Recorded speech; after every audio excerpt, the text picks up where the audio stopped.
Welcome to The Explainer. Now, when you think of green energy leaders, your mind probably jumps to places like Germany or maybe Denmark.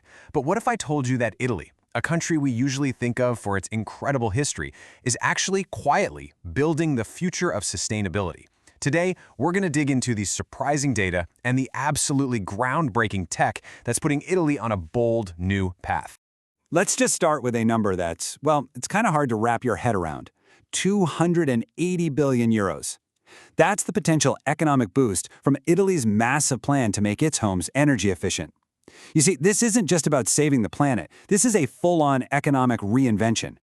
So here's how we're going to break it all down. We'll start with a big picture, the national ambition. Then we'll dive into the amazing industrial and tech innovations making it happen. And finally, we'll see how it all clicks together into a real blueprint for the future.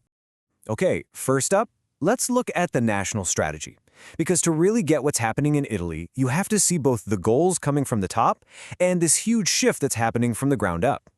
A huge piece of this is the European Green Homes Directive. And as you can see, Italy isn't just, meeting the targets. They're way ahead of schedule. They're already more than halfway to their 2030 goal, which is a pretty clear sign that the whole country is getting on board.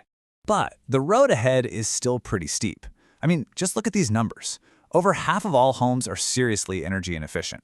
A staggering 68% still use fossil fuels for heat. And that has a real human cost, right? You've got 9% of households facing energy poverty, which is the highest it's been in a decade. So, what's really pushing this change?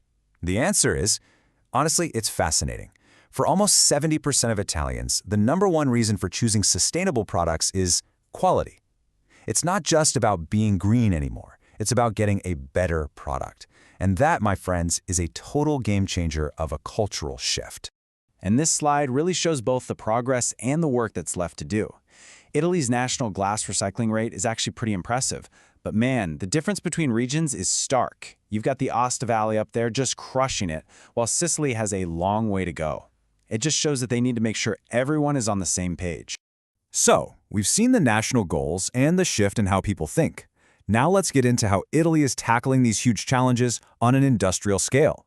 We're talking about some seriously cool innovations that are literally turning waste into resources and pollution into power. Get this. Disposable diapers. They're a nightmare for landfills, right? Well, an Italian company built the world's first industrial-scale plant to recycle them. They used this wild process of sterilization and super advanced separation to pull out valuable plastics and cellulose from what we all just thought was garbage. This is a massive leap forward for the circular economy. And innovation is also being used to fight crime, environmental crime that is.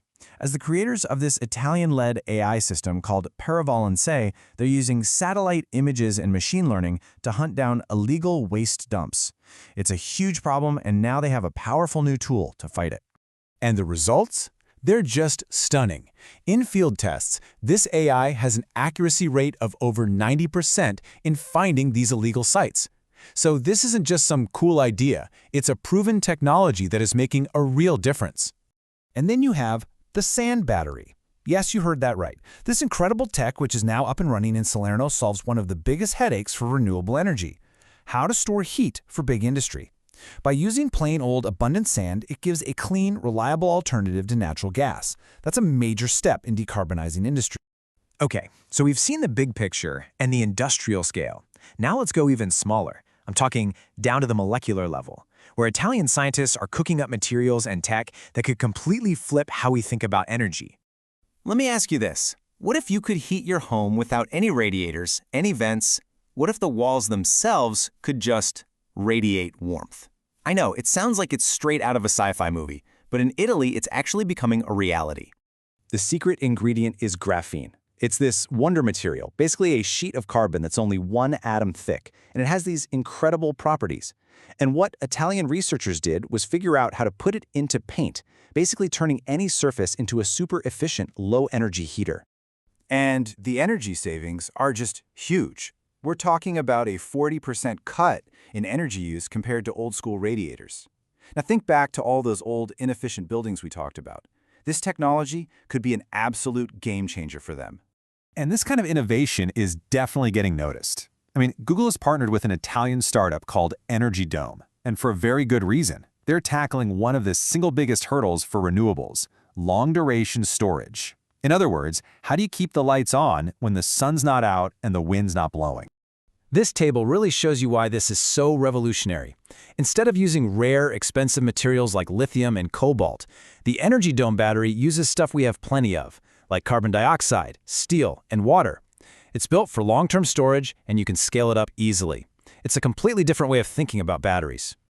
All right, I have one more mind-blowing piece of tech for you. We're all used to seeing solar panels on roofs, out in big desert farms. But what if I told you the next great frontier for solar power is somewhere you would never, ever expect? Believe it or not, it's underwater. Italian scientists have developed these special solar panels that not only work underwater but are actually more efficient there.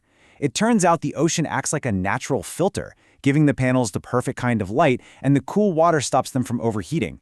It's just a brilliant example of working with nature instead of against it. So, we've gone from these huge national goals all the way down to the microscopic. Now let's put it all back together. How do all these different pieces connect? Well, they form this really complete, multi-layered strategy, a true blueprint for a sustainable future. This is the blueprint in action. It's like a symphony of change, with every part playing a role. At the very top, you've got the big national goals. That's supported by a public that's demanding sustainability. This then fuels industrial innovation, which gets amplified by communities, and it's all powered by that groundbreaking micro-level tech. Each layer makes the others stronger, creating this powerful wave of progress. And this isn't just some plan from the top. The change is bubbling up from the ground. You have rural towns in the Green Spikes program celebrating local sustainability.